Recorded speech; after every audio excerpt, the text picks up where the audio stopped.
नमस्कार दोस्तों, कैसे हैं आप सब लोग। उम्मीद करता हूं अच्छे होंगे। आज जिस सेक्टर के बारे में हम बात करने वाले हैं इस वीडियो में, उसका नाम है एविएशन सेक्टर। मतलब एविएशन सेक्टर दो चीज़ों में बटा होता है, एक तो सिविल और दूसरा defence. But defence related civil जो एविएशन सेक्टर है उसकी बात नहीं करने वाले हैं। डिफेंस मिनिस्ट्री को सप्लाई किए जाते हैं, उन सब चीज़ों को डिफेंस कवर किया जाता है। जबकि सिविल एविएशन में जो डोमेस्टिक फ़्लाइट्स होती हैं या इंटरनेशनल फ़्लाइट्स होती हैं जिसमें पैसेंजर्स आते जाते हैं, उनको सिविल एविएशन सेक्टर बोलते हैं। तो इसकी हम बात करने वाले हैं आज, डिफेंस सेक्टर की या डिफेंस एविएशन सेक्टर की हम नहीं बात करेंगे। इसमें हम कौन कौन से पॉइंट कवर करने वाले हैं इस वीडियो में, ये सबसे पहले जान लेते हैं। सबसे पहले ओवरऑल इंडस्ट्री की बात करेंगे कि सिविल इंडस्ट्री जो इंडिया की है उसके आगे के क्या ग्रोथ पोटेंशियल है, अभी कहाँ पे एग्जिस्ट कर रही है, क्या इसमें आगे आने वाले टाइम में ग्रोथ होने वाली है या डिक्रीज होगा। फिर उसके बाद दूसरे नंबर पे हम गवर्नमेंट जो सपोर्ट्स हैं, कौन कौन सी स्कीम्स ला रही है जिसकी वजह से इस एविएशन सेक्टर को पुश किया जा सके, और बात करेंगे कि एविएशन सेक्टर में आने वाले टाइम में डिमांड कैसे रहने वाली है। उसके बाद थर्ड नंबर पे बात करेंगे कि इंफ्रास्ट्रक्चर की क्या रिक्वायरमेंट होगी। उसके बाद जो एयर फ्लीट्स होती हैं, जो एयरलाइंस होती हैं, उनकी एयर फ्लीट्स होती हैं, मतलब नंबर ऑफ प्लेन्स उनके पास कितने हैं, इन सब के बारे में बात करेंगे कि कितने एयरपोर्ट्स की रिक्वायरमेंट है जो इनके टारगेट्स है उसके लिए, कितने प्लेन्स का ऑर्डर दिया जा चुका है कंपनीज के द्वारा, और कितने आने वाले टाइम में प्लेन्स टारगेट कर रहे हैं और कितना डिलीवर करने वाले हैं। उसके बाद लास्ट में स्टॉक्स डिस्कस करेंगे जो इंफ्रास्ट्रक्चर से रिलेटेड है, जो एयरपोर्ट्स का कंस्ट्रक्शन करते हैं। उसके बाद दूसरा जो एयरलाइन से रिलेटेड स्टॉक्स हैं और लिस्टेड है इंडियन इक्विटी मार्केट में। तो सबसे लास्ट में ये डिस्कस करेंगे कि स्टॉक्स कौन कौन से हैं जो एयरलाइन से रिलेटेड है और जो एयरपोर्ट्स का इंफ्रास्ट्रक्चर होता है उसको डेवलप करने के कौन कौन से स्टॉक्स इंडियन इक्विटी मार्केट में लिस्टेड है, उनकी डिटेल्स जानेंगे। तो स्टार्ट करते हैं वीडियो। तो अगर इंडियन एविएशन इंडस्ट्री की बात की जाए तो अभी करेंटली थर्ड नंबर पे है। इससे आगे कौन कौन है, यूएसए और चाइना। बट 2030 तक इंडिया का टारगेट है कि ये सबसे leading aviation industry in the world बन जाएंगे। इसके लिए इनको बहुत सारी चीज़ें करनी पड़ेंगी, जैसे कि इंफ्रास्ट्रक्चर डेवलपमेंट में इन्वेस्टमेंट, अपनी जो एयरलाइंस हैं उनके फ्लीट्स जो हैं या बोलिए कि प्लेन्स जो हैं उनके नंबर्स को बढ़ाना। तीसरा, डोमेस्टिकली डिमांड को इंक्रीज़ करना ताकि जो इनके प्राइसेस रहते हैं फ्लाइट्स के वो अफोर्डेबल हो सकें, लोग उनमें ईजिली ट्रेवल कर पाएँ। इसके बाद अगर बात की जाए कि 2024 में टोटल कितने लोग फ्लाइट से ट्रैवल किए, 37 करोड़ पैसेंजर्स ने एयरलाइंस का यूज किया पूरे साल ट्रैवल के लिए। तो इनमें से 30 करोड़ के आसपास डोमेस्टिकली मतलब विद इन इंडिया ट्रैवल हुआ, और 7 करोड़ के आसपास फॉरेन मतलब फॉरेन विजिट्स की गई।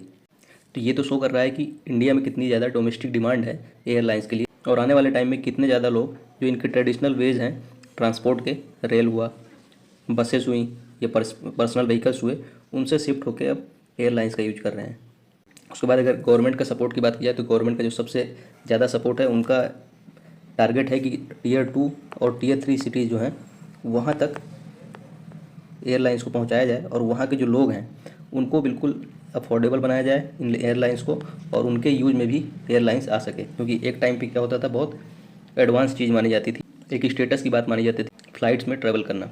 बट गवर्नमेंट का पुश है कि टीयर 2 टीयर 3 सिटीज़ में जो लोग रह रहे हैं उनके लिए भी अफोर्डेबल हो सके, और वो अपना टाइम बचत करके इकोनॉमिकल तरीके से एयरलाइंस का यूज कर सके अपने ट्रैवलिंग के लिए। इन्होंने उड़ान स्कीम लागू की थी, उड़े देश का आम नागरिक, जिससे सब्सिडी भी प्रोवाइड करते हैं ट्रैवलिंग के लिए।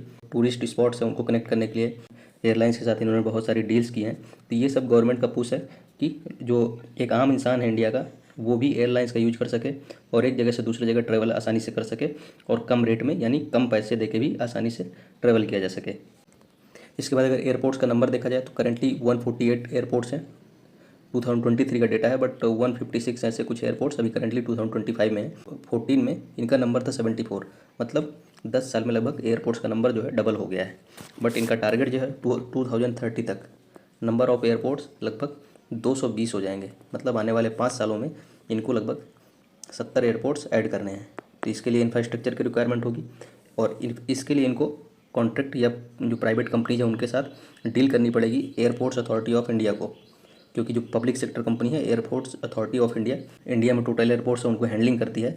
बट बहुत सारे प्राइवेट पार्टनर्स या प्राइवेट प्लेयर्स को इनको डील करना पड़ता है, या उनको एयरपोर्ट्स को लीज में देना पड़ता है, उनको मैनेज करने के लिए, उनको कंस्ट्रक्शन करने के लिए, उनके मेंटेनेंस के लिए। तो इसलिए जो 70 एयरपोर्ट्स आने वाले 5 साल में डेवलप करने हैं, उससे काफ़ी सारी कंपनीज़ को ऑर्डर्स मिलने वाले हैं। तो वो सब डिटेल्स में हम डिस्कस करेंगे कौन सी कंपनीज़ को फ़ायदा होने वाला है।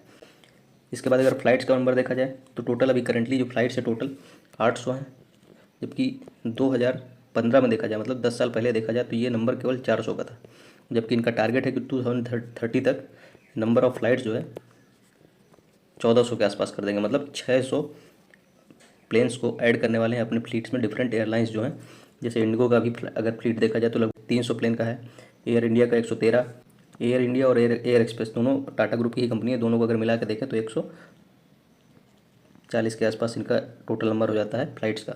स्पाइस जेट का 95 प्लेन्स का फ्लीट है, गो एयर का 56, विस्तारा का, एयर एशिया का 28 का। बट इनमें सबसे इंपॉर्टेंट चीज़ ये है कि बहुत सारी कंपनीज अभी स्टॉक में लिस्टेड नहीं है, इंडियन इक्विटी मार्केट में भी लिस्टेड ही नहीं है। तो जो कंपनीज इंडियन इक्विटी मार्केट में लिस्टेड है वो है इंडिगो और दूसरी है स्पाइस जेट, और दूसरी भी एयरलाइन से रिलेटेड कंपनीज लिस्टेड है, बट वो कार्गो हैंडलिंग काम करती हैं, पैसेंजर ट्रांसपोर्टेशन में नहीं काम आती हैं। एयरपोर्ट्स इंफ्रास्ट्रक्चर डेवलपमेंट के लिए जो कंपनीज हैं उनके बारे में अगर देखा जाए तो अडानी एयरपोर्ट्स दिग्गज कंपनी मानी जाती है। इनको बहुत सारे एयरपोर्ट्स लीज में अभी रिसेंटली 5 से 7 साल पहले देखा जाए तो बहुत सारे एयरपोर्ट्स इनको लीज में दिए गए हैं डेवलपमेंट करने के लिए और उनके ऑपरेशन और मेंटेनेंस के लिए भी।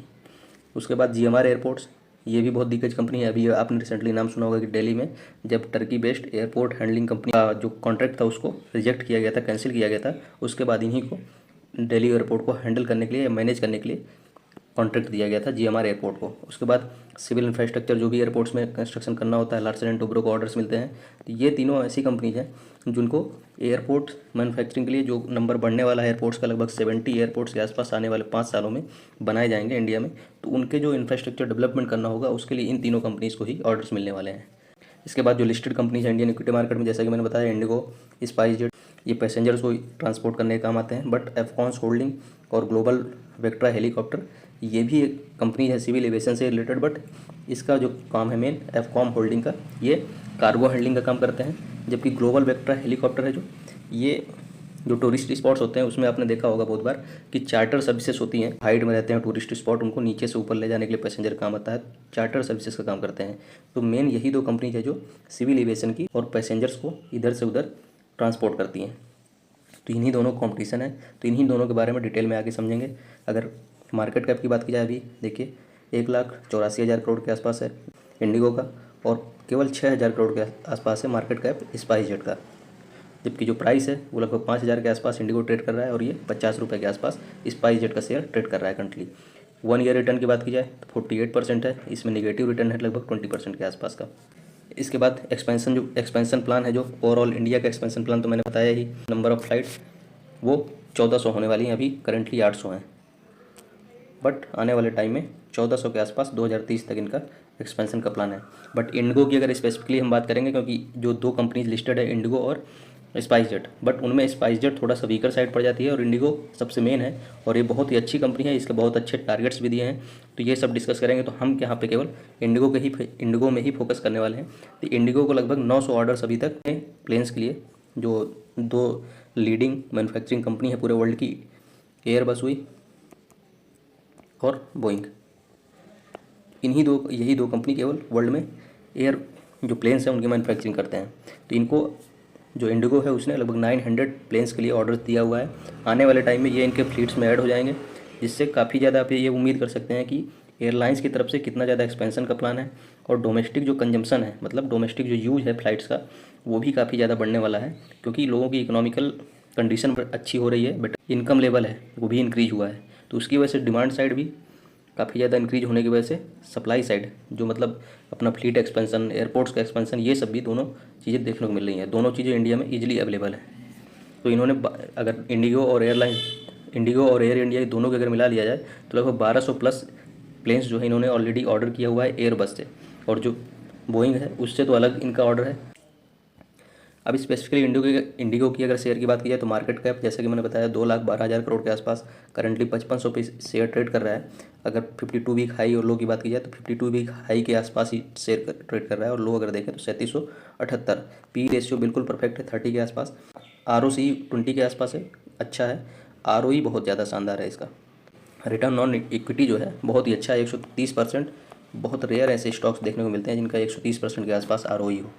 इसके बाद कंपनी जो शेयर होल्डिंग है उसमें देखें कि FII की स्टेक जो है इंक्रीज हुआ है क्वार्टरली बेसिस पे। पिछले क्वार्टर में केवल 24.83% का था, अभी इंक्रीज होकर 25.12% का स्टेक हो गया। मतलब फॉरेन इन्वेस्टर्स हैं, उनका भी भरोसा इस एयरलाइन में बना हुआ है, और इन काफ़ी ज़्यादा अच्छे रनअप की जो है उम्मीद कर रहे हैं, इसलिए अपना स्टेक इन्होंने क्वार्टरली बेसिस पे इंक्रीज किया है। इसके बाद फाइनेंशियल्स की अगर बात की जाए तो फाइनेंशियल परफॉर्मेंस ही सब कुछ होता है, क्योंकि कितनी भी आप पढ़ाई कर लीजिए अगर रिजल्ट्स में रिफ्लेक्ट नहीं हो रहा है तो कोई मतलब नहीं है सारी चीज़ों का।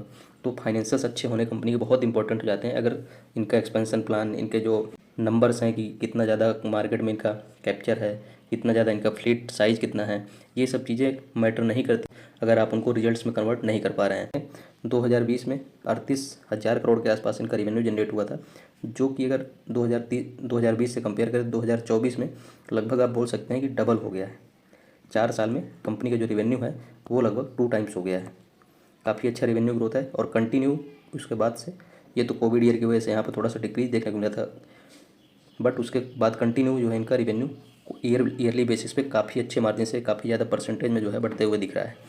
इसके बाद सेम यहाँ पे भी कंपनी पहले लॉस में चल रही थी, काफ़ी ज़्यादा लॉस हुआ था 21 और 22 में। कोविड के बाद से काफ़ी ज़्यादा जो टूरिज्म इंडस्ट्री को जो इम्पैक्ट पड़ा था उसका जो है रिजल्ट यहाँ भी देखने को मिला था कि काफ़ी ज़्यादा कंपनी को लॉसेस बियर करने पड़ रहे थे 2021 और 2022 फाइनेंशियल ईयर में, बट उन लॉसेस को 2023 में कवर किया और 2024 में तो कंपनी ने बहुत अच्छा प्रॉफिट 8,000 करोड़ के आसपास प्रॉफिट रजिस्टर किया है। इसीलिए इनके जो आने वाले टाइम में चांसेज हैं कि इनका जो स्टॉक है इंडिगो का वो काफ़ी अच्छी रैली दें। इंडिगो को लेकर जो ब्रोकरेज फर्म्स है ग्लोबल लेवल पर, उनका क्या कहना है?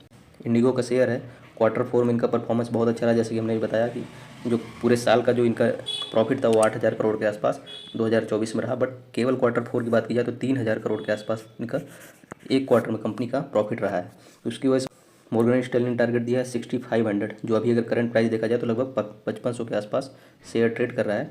15 से 16% के आसपास का रनअप और अब देखने को मिल सकता है।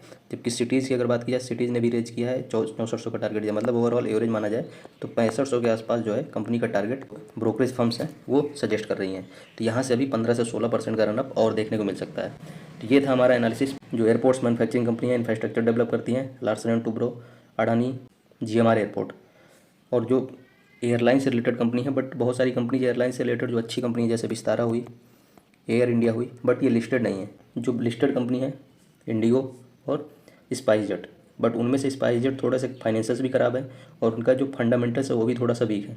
बट इंडिगो की अगर बात की जाए तो बहुत ही अच्छे फंडामेंटल्स, बहुत ही अच्छे फाइनेंशियल्स और बहुत ही अच्छे रिटर्न्स भी हैं, और आने वाले टाइम में जो इनके टारगेट्स दिए गए हैं वो भी बहुत अच्छे हैं। इंडिगो जो है इन्वेस्टमेंट के लिए सबसे बेस्ट ऑप्शन होगा एयरलाइन से अगर बात की जाए, और इंफ्रास्ट्रक्चर के लिए अडानी चूज कर सकते हैं, L&T चूज कर सकते हैं, और GMR एयरपोर्ट को भी आप चूज कर सकते हैं। तीनों बहुत ही अच्छी कंपनी है और इनको ही ऑर्डर्स रिसीव होते हैं एयरपोर्ट इंफ्रास्ट्रक्चर डेवलप करने के लिए। धन्यवाद, मिलते हैं अगले वीडियो में।